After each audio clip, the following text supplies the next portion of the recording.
सकाळ, शुभ सकाळ. कसं काय मंडळी, मजेत ना? मजेतच असायला हवं. मी प्रतीक्षा शुभ सकाळ माऊलीमध्ये तुमचं अगदी मनापासून स्वागत करते. तर मागच्या ब्लॉगमध्ये तुम्ही नक्की बघितलेलंच असेल की आम्ही रमन्स विज्ञान केंद्रामध्ये आलेलो होतो आणि तिथे आम्ही 3D पिक्चर बघितला होता, म्हणजे पृथ्वीवर माणूस म्हणून कोणत्या पद्धतीमध्ये आपण आलो. आणि एक होतं ते म्हणजे पूर्ण तारामंडल आपल्याला दाखवण्यात आलेलं होतं.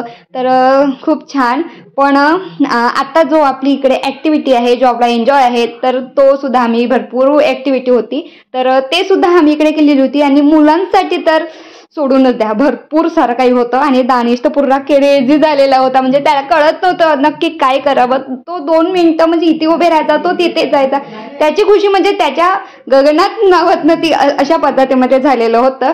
तर चला, तर हा पण व्हिडिओ तुम्ही नक्की पूर्ण बघालच.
या ठिकाणी संपूर्ण हे खिडे आहेत, एकदम म्हणजे छोटे छोटे होते आणि ते त्यामध्ये ठेवले होते असे.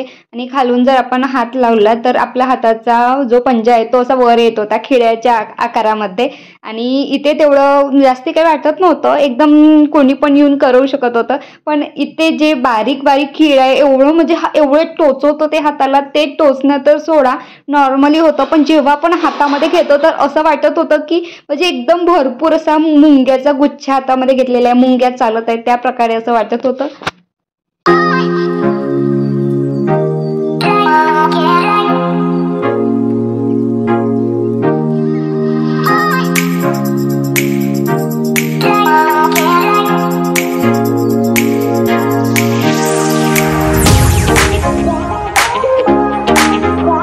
आता आपण आलेलो आहो भूलभुलैयामध्ये. तर हे आहेत पूर्ण सर्व 4 हे करून आरशे आहेत आणि या आरशामधून एक रस्ता होता जो की आपल्याला एकीकडून नेत होता आणि एकीकडून आणून सोडत होता.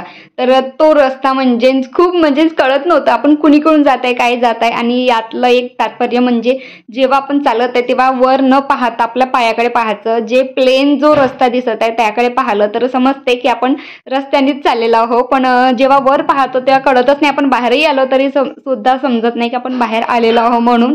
पण आजकाल पाहतो तेव्हा काय दिसते आपल्याला, आपण स्वतः दिसतो ना, माझी पाठ दिसत आहे, आता माझी पाठ दिसत आहे.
हे जे दिसत आहे आपल्याला, तर हे एक फोनच्या प्रकारातले एक मशीन होती. खूप दूर अंतरावर म्हणजे त्याघाटून जर आपण कोणी बोललं तर ते आपल्याला ऐकायला येत होतं. आधीच्या काळामध्ये असणारे सर्व वाद्य प्रकार यामध्ये ठेवलेले होते, जसे की जे आपण जुन्या पिक्चरामध्ये पाहिलेले आहे. मी तर हे आपले ओरिजिनल कधी बघितले नाही, तर तशा पद्धतीमध्ये आपण तर टेलिफोन हा प्रकार बघितलेला आहे. पण न्यू जनरेशन आहे, तर त्यांनी जे काही बघितलं नाही आहे ते सर्व इथे ठेवलेले आहेत.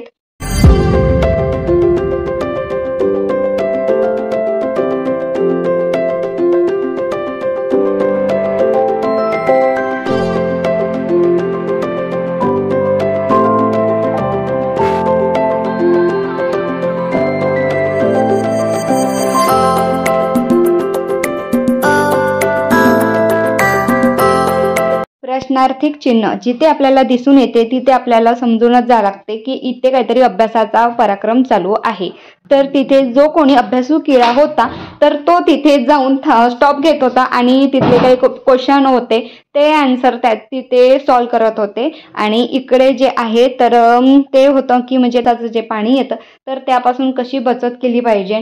म्हणजे आपण पैसे जरी आपण मोलाने वापरतो तर त्याप्रमाणे आपण पाण्याची सुद्धा मोलानेच पाणी वापरलं पाहिजे.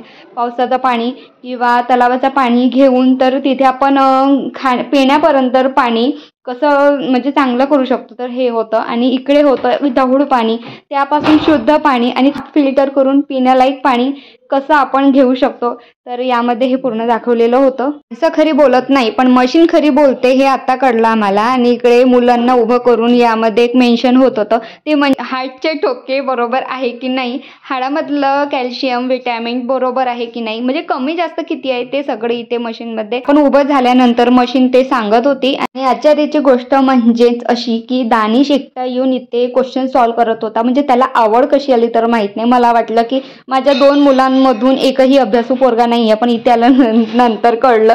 आपली प्रगती त्याला सांगत होती की याचं म्हणजे क्वेश्चन काय म्हणत आहे आणि आन्सर काय म्हणत आहे. म्हणजे महत्वाचं म्हणजे त्याला त्यामधलं कळत सुद्धा नव्हतं तरी त्यामध्ये इंटरेस्ट घेतला. ही गोष्ट खूप महत्वाची होती आमच्यासाठी.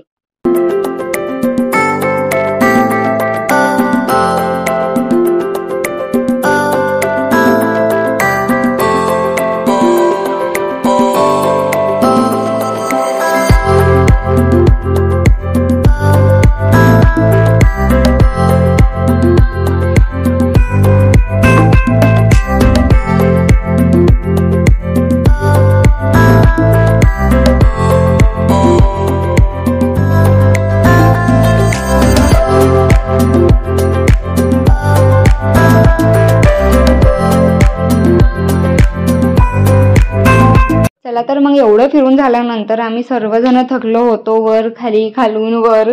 आणि ओवीचे तर भरपूर पाय दुखत होते. ती म्हणत होती मला कळीवर घे म्हणून तिच्या पप्पांनी तिला आधी कळीवर घेतलं, कारण की पोरींचे पाय दुखत आहे म्हटल्यानंतर तिच्या पप्पाला तिची कीव आली. आणि त्यानंतर मग गार्डन दिसल्यानंतर दोघंही पळत सुटले. म्हणजे मुलांच्या आनंदाला काही फुल स्टॉप आहेच नाही हे मला समजलं.